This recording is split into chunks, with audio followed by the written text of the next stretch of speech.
duine agus fáilte dó Naidheachd na Cloinne. Is mise mórag agus seo an Naidheachd dú.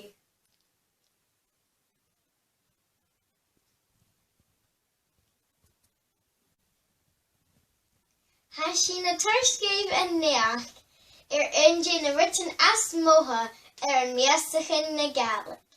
Tá an Naidheachd a cinne Bethan an Mòd Ghlaschu son é tuairiscíomh eile an Naidheachd fa Mòd na Cloinne.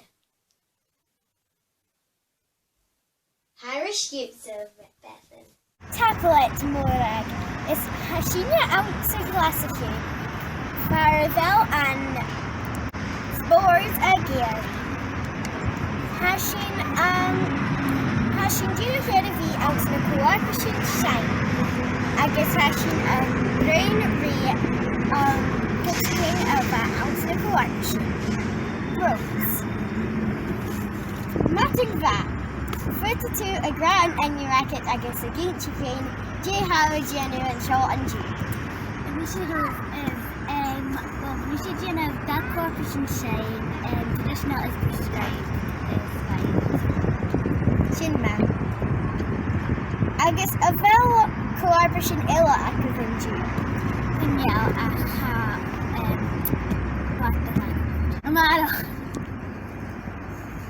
Tablet meeting sin ha sin nearmhilleach.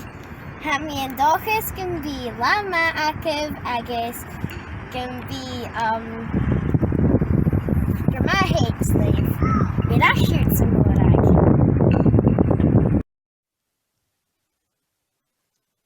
Tá sin nearmhilleach. Tá cuintin mar gan bhí lá trang uisce. Anois tá sin adal tíon le eile son Naidheachd. Cin ra haicáilta chuirí a méon sin eile? Tá fuair tá háast tírim. Fuairtí sin na smaoineachais gan bhí fas bicin nas uaire tro an lá. Asisiúd sa mórag. Tablet eile.